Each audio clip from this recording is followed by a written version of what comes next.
ಆಷಾಢ ಮಾಸದಂದು ಮೂಗೂರು ತ್ರಿಪುರ ಸುಂದರಿ ದೇವಿಯ ಅಲಂಕಾರ ನೋಡೋದಕ್ಕೆ ಖುಷಿ ಆಗತ್ತೆ. ನೀವು ನೋಡ್ತಾ ಇದ್ದೀರಾ, ಸ್ವರ್ಗದಲ್ಲಿರುವಂತೆ ಭಾಸವಾಗ್ತದೆ. ಆ ಹೂವಿನ ಅಲಂಕಾರದಲ್ಲಿ ದೇವಿ ಕಂಗೊಳಿಸ್ತಾ ಇದ್ದಾರೆ.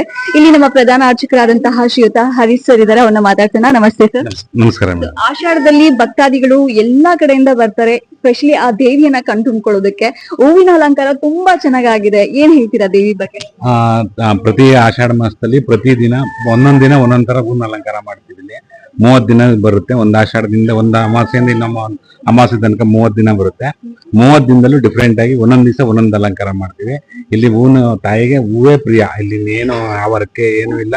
ಆ ತಾಯಿಗೆ ಹೂವಲ್ಲಿ ಸಂತೃಪ್ತಿ ಮಾಡಿದ್ರೆ ನೀವು ಕೇಳಿದ್ದೆಲ್ಲ ತಾಯಿ ಕೊಡ್ತಾರೆ. ಈ ಬಾಗ್ಲು ಆಟ ಅಷ್ಟೊಳಗಡೆ ಕೊಟ್ಬಿಡ್ತಾರೆ. ಅಷ್ಟು ನಿದರ್ಶನಗಳಿದೆ ಇಲ್ಲಿ. ಇಲ್ಲಿ ಬಂದು ಕಷ್ಟಾನ್ ಕೈ ಮುಕ್ಕೊಂಡು ಈ ತರ ಅಲಂಕಾರ ಮಾಡಿಸಿ ಈ ವಸ್ತು ದಾಟ ಅಷ್ಟೊಳಗಡೆ ಅವ್ರಿಗೆ ಕೆಲಸ ಆಗೋಗಿ ತಿರ್ಗಾ ಇನ್ನೊಂದ್ಸಲ ಅದೇ ರೀತಿ ಹೂವಿನ ಅಲಂಕಾರ ಮಾಡಿಸೋಷ್ಟು ತಾಯಿ ಅಷ್ಟು ಸತ್ಯವಾಗಿ ನಡ್ಕೊಂಡಿದ್ದಾರೆ. ಒಣಗಿದ ಕೊಂಬೆಯಲ್ಲೂ ಕೂಡ ಚಿಗುರನ್ನ ಬರಿಸುವಂತಹ ಜಾದು ದೇವತೆ ಅಂತ ಹೇಳ್ಬೋದು. ಸೊ ಅದ್ರ ಬಗ್ಗೆ ಹೌದು ಮೇಡಮ್, ಇದು ಇಲ್ಲಿ ಪ್ರತೀತಿ ಅದೇನೆ. ಇಲ್ಲಿ ಮೂಗೂರು ಚಿಗುರು ಕಡಿಯುವುದು ಅಂತ ಅದೇ ತುಂಬಾ ವಿಶೇಷವಾದ ಒಂದು ಇಲ್ಲಿ ಇರೋದು. ಇವತ್ತು ರಾತ್ರಿ ಮರ ಕಡಿದು ಬಂದ್ರೆ ನಾವು ಹೋಗಿ ಬೆಳೆಯೋಷ್ಟೊಳೆ ಚಿಗುರು ಬಂದಿರುತ್ತೆ. 7 ಚಿಗುರು 9 ಚಿಗುರು ಹಂಗ್ ಬಂದಿರುತ್ತೆ.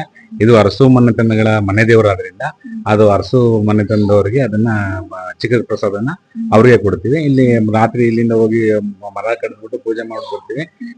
ಬೆಳಗ್ಗೆ ಲಕ್ಷಾಂತರ ಜನ ಒಡವೆ ವೈಡೂರು ಎಲ್ಲ ನಾವು ತಾಯಿಗೆ ಹಾಕೊಂಡು ತಗೊಂಡೋಗಿ ಅಲ್ಲಿ ನೋಡಿ ಮರ ನೋಡಿ ಹತ್ತಿ ಬಿಚ್ಚಿದಾಗ 7 ಚಿಗುರು 9 ಚಿಗುರು ಅಥವಾ ನೇರಳೆ ಮರ, ಇಲ್ಲಿಂದ ಹೊಸಳ್ಳಿ ಇರ್ತಿದೆ, ಆ ಹೊಸಳ್ಳಿ ಹತ್ರ ನೇರಳೆ ಮರದಲ್ಲಿ ಚಿಗುರು ಬಂದಿರುತ್ತೆ. ಅದ್ಭುತವನ್ನೇ ಸೃಷ್ಟಿ ಮಾಡುವಂತಹ ಶಕ್ತಿ ಸ್ಥಳ ಇದು. ಸೊ ಟಿ ನರಸೀಪುರದಲ್ಲಿರುವಂತಹ ಮೂಗೂರು ತ್ರಿಪುರ ಸುಂದರಿಗೆ ಭಕ್ತಾದಿಗಳು ಹೂವಿನಿಂದ ಏನಾದ್ರೂ ಒಂದು ಹರಕೆ ಹಾಕೊಂಡ್ಬಿಟ್ರೆ ಸಾಕು, ಒಲಿತಾಳೆ ಆ ಭಕ್ತಿಗೆ ಅಂತ ಹೇಳಿದ್ದಾರೆ. ಒಬ್ರು ಇದಕ್ಕೂ ಹೂ ಮಾಡ್ಕೊಂಡು ಕೂತವ್ರೆ ಅನ್ನೋ ಭಾಷೆನೇ ಆಗೋದಿಲ್ಲ. ಇಲ್ಲಿ ಒಬ್ರು ಪರ್ಸನ್ ಇದಾರೆ ಅಂತಾನೆ ಗೊತ್ತಾಗಲ್ಲ. ಮತ್ತೆ ಮೂಲ ಇದು ಶ್ರೀಚಕ್ರದ ಮೇಲೆ ನಿಂತಿರೋ ಅಂತ ತಾಯಿ. ಇದು ಶ್ರೀಚಕ್ರ ಶಂಕರಾಚಾರ್ಯರು ಪ್ರತಿಷ್ಠಾಪನೆ ಮಾಡಿದ್ರು. ಶೃಂಗೇರಿ ಶಾರದಾ ದೇವಿ ಇದು ಎಲ್ಲ ಒಟ್ಟಿಗೆ ತಾಯಿ ಅವರು ಶಂಕರಾಚಾರ್ಯ ಬಂದು ಪ್ರತಿಷ್ಠಾಪನೆ ಮಾಡಿದ್ರು. ವಿಗ್ರಹ ಅಷ್ಟು ಕಳೆ ಇದೆ. ಒಬ್ಬ ಏನು ನ್ಯಾಚುರಲ್ ಆಗಿ ನೋಡಿದ್ರೆ ದೇವರೇ ನೋಡಬೇಕು ನೀವು ನ್ಯಾಚುರಲ್ ಆಗಿ ಬಂದ್ರೆ ಇಲ್ಲಿ ನೋಡ್ಬೋದು. ಅದಕ್ಕೆ 3 ಲೋಕದ ಸುಂದರಿ ಅಂದ್ರೆ 3 ಲೋಕದಲ್ಲೂ ಇಲ್ಲಿರೋ ಅಂತ ಸುಂದರಿ ಇಲ್ಲಿ ತ್ರಿಪುರ ಸುಂದರಿ. ಹೆಸರಿಗೆ ತಕ್ಕಂತೆ ತ್ರಿಲೋಕ ಸುಂದರಿ. ಆ ಸೌಂದರ್ಯ ಇಲ್ಲೇ ಎಲ್ಲ ಸೇರ್ಕೊಂಡ್ಬಿಟ್ಟಿದೆ. ಅದರ ನೋಡ್ತಾನೆ ಇರೋಣ ಒಂದೊಂದು ಫೀಲ್ ಸಿಗತ್ತೆ. ತುಂಬಾ ಪಾಸಿಟಿವ್ ಎನರ್ಜಿ ತುಂಬಾ ಇದೆ. ನಿಮ್ಗೆ ಗೊತ್ತಾಗುತ್ತೆ ಹೊರಗಡೆ ಬಂದ ತಕ್ಷಣ ಗೊತ್ತಾಗುತ್ತೆ. ದೇವಿನ ನೋಡಿ ತುಂಬಾ ಖುಷಿ ಆಯ್ತು sir. Thank you so much ಮಾಹಿತಿನ ತಿಳಿಸ್ಕೊಟ್ಟಿದ್ದಕ್ಕೆ. ನಮಸ್ಕಾರ.